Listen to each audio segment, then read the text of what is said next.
अरे बूढ़ी माँ, मैंने तुम्हें कितनी बार कहा है हमारे घर चलो, तुम कभी भी हमारे घर क्यों नहीं आती? कैसे आऊँ बेटी, तुम्हारे पिताजी तो मुझे देखना भी पसंद नहीं करते। तुम लोग बड़े लोग हो ना, इसलिए। तो क्या हुआ, अमीर गरीब सब एक जैसे ही तो है। वैसे भी तुम लोग तो हमारे ही खानदान के हो, है ना? खानदान के होते हुए भी हम गरीब हैं, इसलिए कोई हमें जमींदार का वंशज नहीं मानता। तुम्हारे पिताजी तो बिल्कुल भी नहीं। ऐसी बातें सुनकर अच्छा नहीं लगता बूढ़ी माँ। क्या हमारे दोनों परिवार एक नहीं हो सकते? सब मिलकर साथ क्यों नहीं रह सकते? तुम्हारे पिताजी और भाई में बहुत अहंकार है, इसी वजह से वो हमसे मिलना नहीं चाहते, वरना हमें कोई दिक्कत नहीं। काश वो दिन जल्दी आए जब हमारे दोनों परिवार एक साथ खुशी खुशी रह सके। ऊपर वाले से दुआ कर बेटी, वो दिन जल्द आए। अगर सब साथ रहेंगे तो हमें बहुत अच्छा लगेगा। वो दिन जरूर आएगा बूढ़ी माँ, हम ही लाएंगे वो दिन। तुम देखना, सब बहुत खुश होंगे।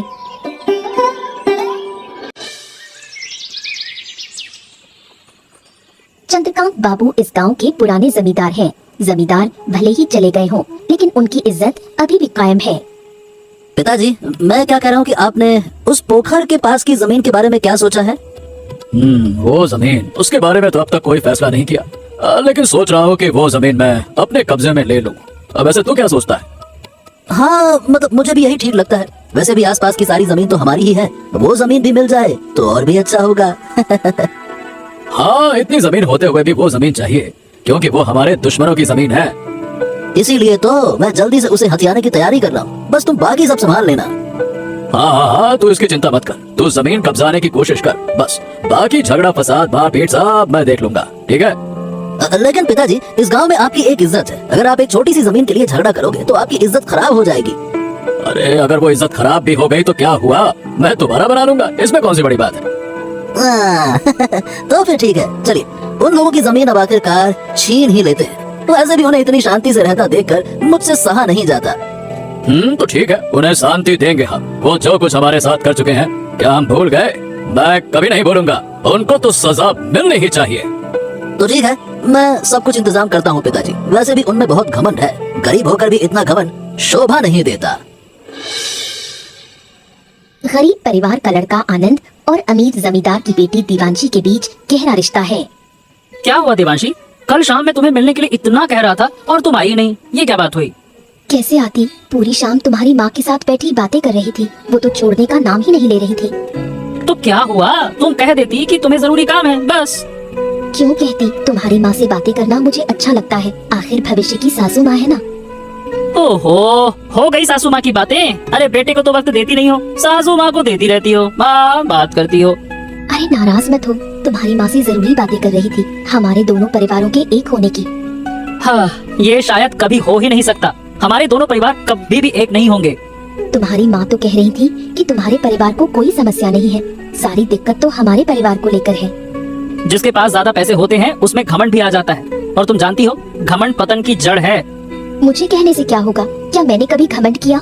इसी वजह से तो मुझे मेरे पापा और भाई पसंद नहीं है। हाँ चलो छोड़ो, अब इन बातों का कोई फायदा नहीं है, जब होगा तब देखेंगे। अगर अभी से नहीं सोचेंगे तो कब सोचेंगे?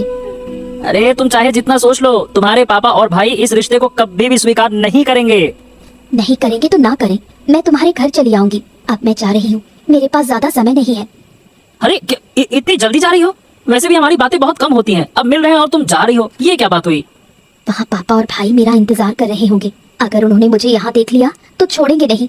मैं चली। बूढ़ी की बड़ी बहू आरती और अजय की पत्नी पूजा के बीच हमेशा झगड़ा होता रहता है। वो हमेशा छोटे बड़े कामों को लेकर उलझती रहती हैं। तुम्हें कितनी बार कहा है कि इस तालाब से मछली मत पकड़ो, ये पूरा तालाब हमारा है, क्या तुम्हें समझ नहीं आता?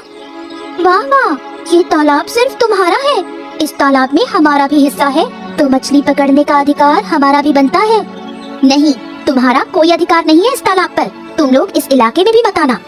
तुम लोग कहोगे और हम मान लेंगे, ये कभी नहीं होगा। जितना तुम्हारा हक है उतना ही हमारा भी। गरीबों की यही समस्या है, हमेशा दूसरों की संपत्ति पर नजर रहती है। देखो, हम गरीब हो सकते हैं, लेकिन तुम लोगों जैसे नीच नहीं। हमें तुम्हारी संपत्ति का कोई लोभ नहीं है, बल्कि तुम लोग ही हमारे हिस्से की चीजें हड़पने की कोशिश कर रहे हो। बहुत बड़ी बातें कह दी। अगर मैंने ये बात जमींदार तक ना पहुंचाई तो मेरा नाम भी पूजा नहीं। जाओ देखती हूँ तुम्हारा जमींदार हमारा क्या बिगाड़ लेता है। तुम्हारे जमींदार ने आज तक जो किया है गलत ही किया है। अब मैं जा रही हूँ जमींदार बाबू के पास, वही बताएंगे कि अन्याय क्या होता है। बेटा, चावल की क्या कीमत चल रही है? कुछ कम हुआ क्या? कितने दिन हो गए कीमत कम ही नहीं हो रही। लो भाई, आ गई एक औरत। जब इतना महंगा चावल खरीदने की औकात नहीं है तो इतना महंगा खाती क्यों हो? जो चावल मुर्गे खाते हैं वही खा लो। क्या तू मुझे कह रहा है? अरे मैं तुम्हें क्यों कुछ कहूँगा, हम किसी नीच लोगों से बात नहीं करते। असली नीच कौन है अब समझ में आ रहा है। अगर किसी के पास पैसा नहीं है तो वो नीच नहीं होता, आदमी अपने व्यवहार से नीच होता है।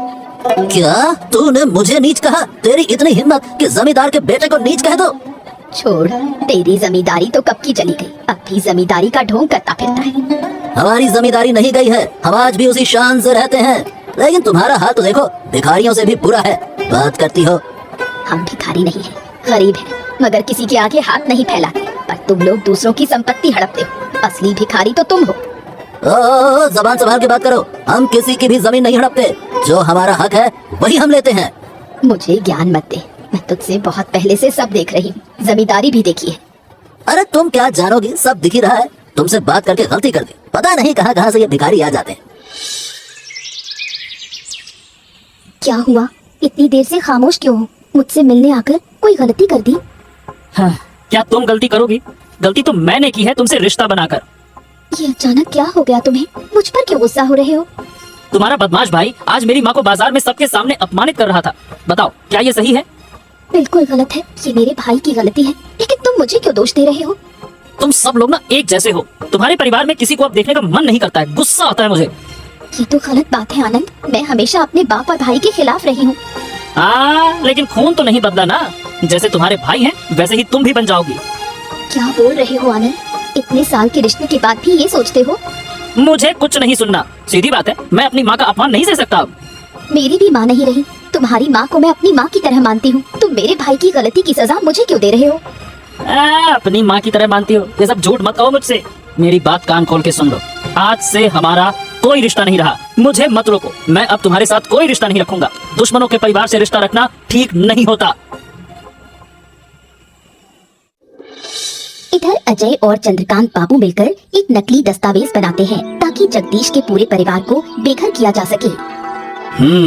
जैसा कहा था वैसा ही दस्तावेज तैयार किया है ना? हाँ हाँ जी पिताजी, आप देख सकते हैं सब कुछ सही है। पहले सोचा था कि सिर्फ तालाब वाली जमीन लूंगा, लेकिन अब तो पूरा घर ही छीन लूंगा। आपने देखा नहीं पिताजी, उन्होंने कैसे मुझे अपमानित किया। बोले हम दूसरों की जमीन हड़पते हैं। बताइए भला। अब देखेंगे कैसे जमीन हड़पी जाती है। उन्हें सड़क पर लाकर छोड़ूंगा मैं। पिताजी आप एक बार दस्तावेज फिर से देख लीजिए, कहीं कोई जमीन छूट ना जाए। हाँ ठीक है, अब देखने की जरूरत नहीं, जब तूने खुद बनाया है तो सब ठीक ही होगा। हाँ तो ठीक है, कल ही सबको बुलाकर घर खाली करवा देता हूँ।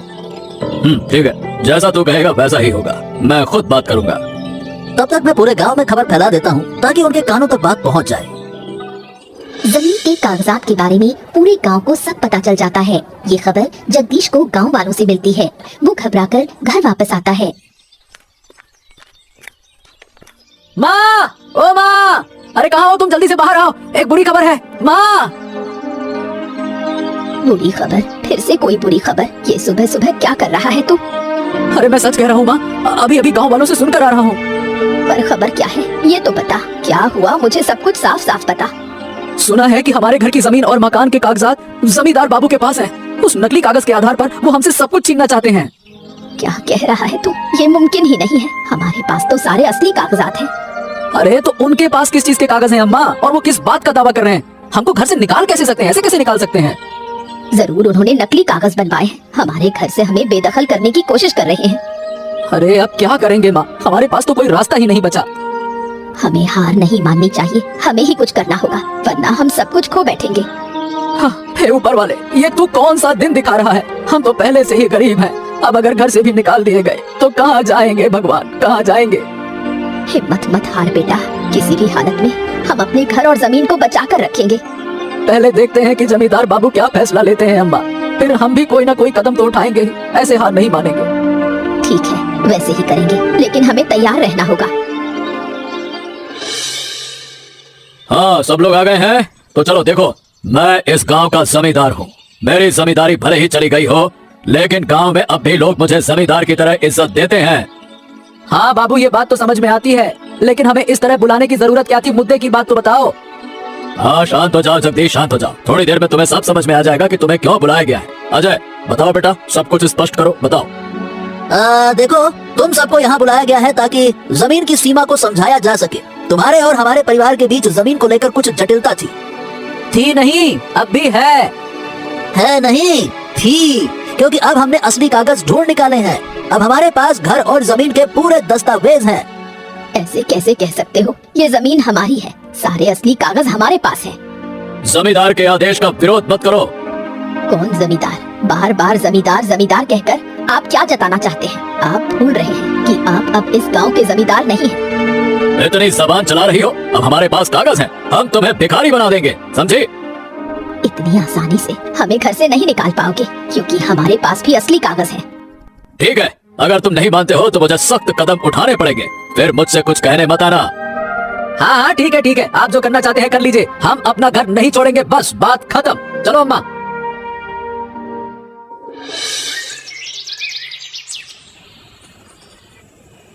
अरे ओ बेटो, घर और जमीन की चिंता करो, वो चंद्रकांत बाबू हमें आसानी से नहीं छोड़ेंगे, वो जरूर कोई उपाय करके आएंगे। ए माँ, इतनी रो मत। हमने तो साफ साफ मना कर दिया ना चंद्रकांत बाबू को। मना कर देने से क्या होता है? अगर उन्होंने नकली कागज बना लिए हैं तो वो हमें जरूर घर से निकाल देंगे। अरे जब निकालेंगे तब का तब देखा जाएगा ना, अभी रो मत, चुप हो जा माँ, चुप हो जा। नहीं रे, तब कुछ करने से कुछ नहीं होगा। हमारे पास पैसे नहीं होंगे तो हम सड़क पर आ जाएंगे। तो अब क्या करेंगे माँ? मैंने तय कर लिया है कि आनंद को शहर भेज दूंगी, वो वहाँ जाकर काम करेगा और हमारे लिए पैसे भेजेगा। ये कैसा फैसला है? पहले तूने गांव छोड़ा, अब आनंद शहर जाएगा।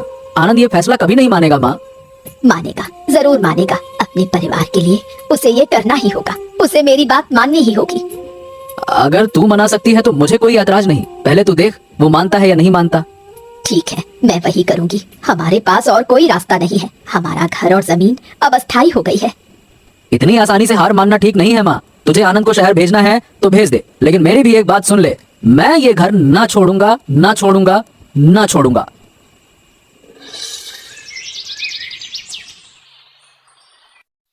अरे तुम मुझसे नाराज होकर ये गांव छोड़कर जा रहे हो? मैं तुम्हारे बिना कैसे रहूंगी? मेरा तो मन कहीं नहीं लगेगा। अरे नहीं देवांशी, मुझे तुमसे कोई नाराजगी नहीं है। उस दिन मैं गुस्से में मैंने तुम्हें जो कुछ कह दिया, मैं क्या बोलूं, मैं उसके लिए माफी चाहता हूँ। मुझे वो सब बातें याद भी नहीं, लेकिन तुम मुझे छोड़कर मत जाओ। तुम चले गए तो मैं किसके सहारे जीऊंगी? ओफो, मैं हमेशा के लिए नहीं जा रहा ना, तुम तो सब कुछ जानती हो। अगर अब शहर ना जाऊं तो अपने परिवार को बचा नहीं पाऊंगा। हे ऊपर वाले, ये कैसी परीक्षा है मेरी? क्या हम कभी एक हो पाएंगे? क्या हमारे दोनों परिवारों की दुश्मनी कभी खत्म होगी? हाँ, तुम चिंता मत करो, मैं जल्दी वापस लौट आऊंगा और लौटते ही तुमसे शादी करके तुम्हें अपने घर ले जाऊंगा। हाँ, और तुम किसी से शादी मत कर लेना जल्दबाजी में, बता रहा हूँ पहले ही मैं। दिन कब आएगा कौन जाने। ओ हो, दुखी मत हो मेरी प्यारी, मैं जल्दी आऊंगा। बस कुछ दिन की तो बात है ना, थोड़े दिन धैर्य रखो, मैं आ जाऊंगा। हाँ ठीक है, जाओ, अपना ध्यान रखना।